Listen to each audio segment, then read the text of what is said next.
தேர்தல் பரப்புரைக்காக தமிழகம் வருகிறார் பிரதமர் மோடி. வரும் 9ஆம் தேதி அன்று தமிழகம் வருகிறார் என தகவல் வெளியாக இருக்கிறது. முழு விவரங்களை செய்தியாளர் சமய மணிவண்ணன் சொல்ல கேட்கலாம். சமய மணிவண்ணன், வணக்கம்.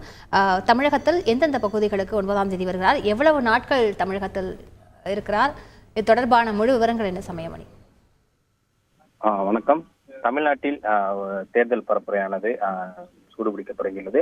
அனைத்து கட்சிகளும் தமிழ்நாட்டில் மிகவும் தீவிரமாக வாக்கு சேகரிப்பில் ஈடுபட்டது. மேலும் தமிழ்நாட்டில் ஒரே கட்டமாக வரும் 19ஆம் தேதி தேர்தல் நடைபெற உள்ள நிலையில் பாஜக வேட்பாளர்களை ஆதரித்து பிரச்சாரம் மேற்கொள்வதற்காக பிரதமர் மோடி வரும் 9ஆம் தேதி தமிழகம் வர உள்ளார்.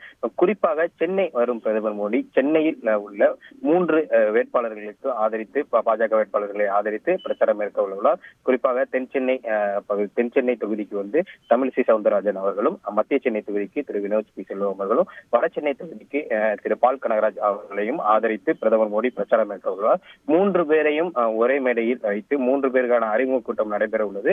அந்த அறிமுக கூட்டத்தில் பிரதமர் மோடி உரையாற்ற உள்ளார். மேலும் பிரதமர் மோடி 3 பேரை ஆதரித்தும் மத்திய சென்னை அல்லது தென் சென்னை 2 தொகுதிகளில் ஏதேனும் ஒரு தொகுதியில் வாகன பேரணியிலும் பிரதமர் மோடி ஈடுபட உள்ளதாக தகவல்கள் வெளியாகியுள்ளது. குறிப்பாக இந்த தேர்தல் பிரச்சாரம் தொடங்கியதிலிருந்து தேர்தல் பிரச்சாரம் சூடுபிடிக்க தொடங்கியிருந்து பிரதமர் மோடி குறிப்பாக சென்னையை மையப்படுத்தி பிரதமர் மோடி வர உள்ளது. இது முதல் முறை.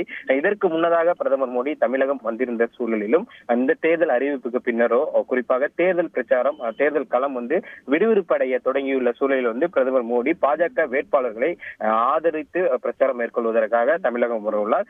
பிரதமர் மோடியை தொடர்ந்து மத்திய அமைச்சர் அமித்ஷா உள்ளிட்ட பாஜக முக்கிய தலைவர்களும் இந்த தேர்தல் பிரச்சாரத்தில் முதற்கட்டமாக தமிழகத்தில் நடைபெற உள்ள தேர்தலில் பாஜக வேட்பாளர்களை ஆதரித்து பிரச்சாரம் மேற்கொள்வதற்காக முக்கிய தலைவர்களும் மத்திய அமைச்சர்களும் தமிழகம் நோக்கி வர உள்ளனர் என்பது குறிப்பிடத்தக்கது. முழு விவரங்களுக்கு நன்றி சமயமணி. செய்திகளை உடனுக்குடன் தெரிந்து கொள்ள உடனே சப்ஸ்கிரைப் பண்ணுங்க.